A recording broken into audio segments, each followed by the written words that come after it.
In today's tech tip, I'll be showing you how to remove the camera icon from the lock screen of your iPhone. Okay, this camera icon right here.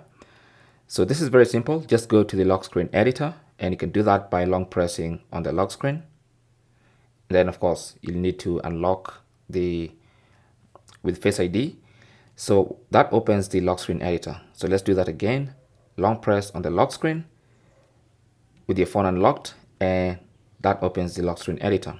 So tap on Customize and then tap on lock screen, and that opens up the lock screen editor where you can edit and switch up things and components of your lock screen, including the camera icons at the bottom.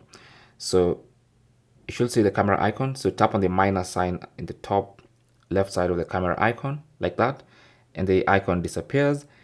You can change it to something else or you can leave it blank, and then tap on done in the top right corner and then tap on your lock screen to go back to the lock screen.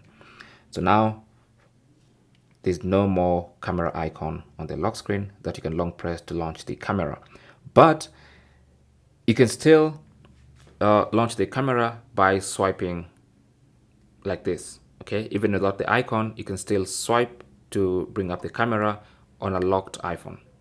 Now the only way to stop that is to completely disable the camera. Now you can do that, and I'll make a separate video on that and I'll link it down below because it involves a whole lot. That's going to completely disable the camera on your iPhone. Okay, but as far as removing the icon, that's as far as it goes, but then you still have the camera accessible when the phone is locked. Okay, just so you know. Thanks for watching. Leave your comments and questions down below.